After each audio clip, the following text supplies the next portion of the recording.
Dave! Ang bagal mo. Ay!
Bagang balita, 4 umanong kabataan, biktima ng human trafficking.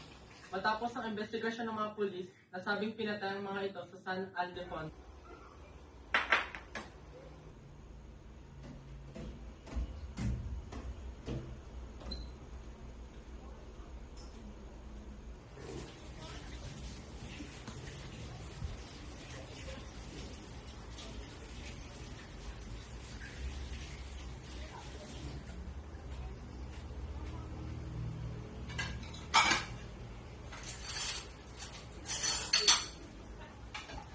Kain na.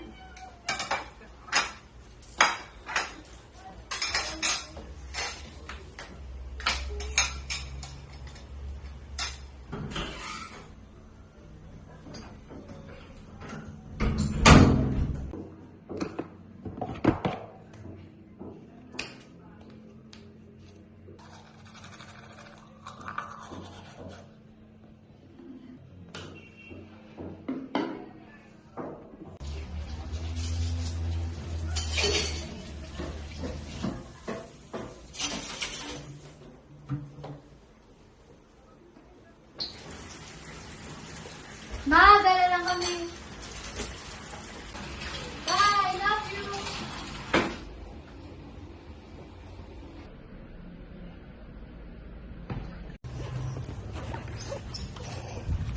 Ikaw anak ha, huwag kang basta-basta nag-outing sa liblib na lugar. Nabalitaan mo ba yung human trafficking na nangyari sa San Ildefonso? Ma, wala naman ako pera para sa mga outing. Basta mag-ingat ka pa rin. Maraming masasamang loob na nagkalat.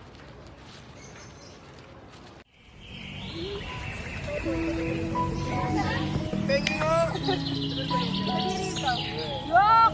Joyce! Ang aga mo kaya! Nakasi ako sa GC.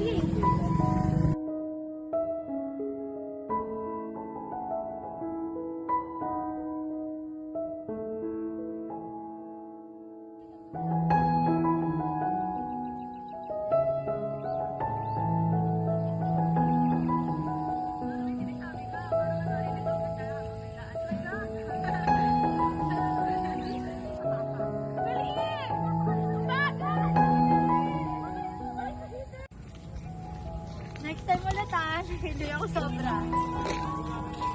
Ingat ka, Joyce. Lagi mong tatandaan na nandito lang kami palagi para sa'yo.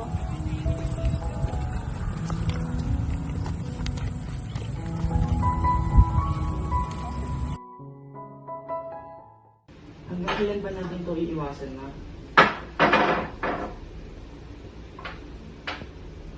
Ma, Mag-aaway naman ba natin ito, Charles?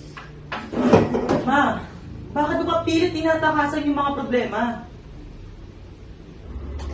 Ahayaan mo naman ba isang galing ng mga tao dyan?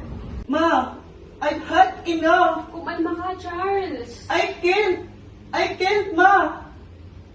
Miss na miss ko na yung kapatid ko! Nahihirapan din ako, Nak. Sa tingin mo ba ayos lang sa akin na ganun yung kalagayan ni Joyce? That's why we need to take her to a therapist. Makakatulong yun sa kanya. Masaya siya. Yun yung mahalaga. Magpahinga ka na sa kwarto. Ma!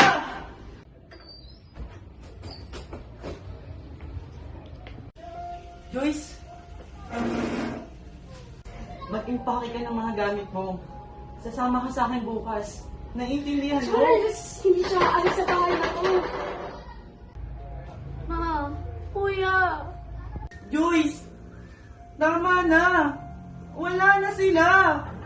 Kuya, ano bang sinasabi mo? Hindi kita maintindihan.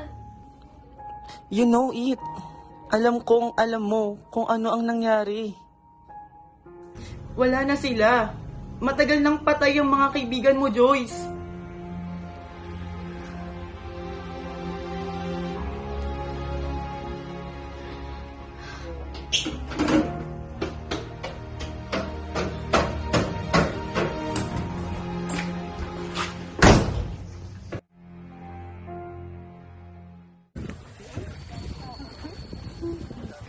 Dave! Ang bagal mo.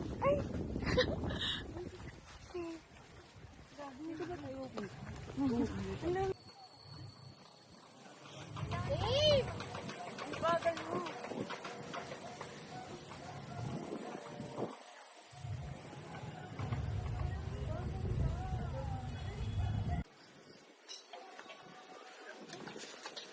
Teka, parang maganda yung view dun ah. Diyan lang kayo ah, wait. Guys, huwag kang lalayo ah.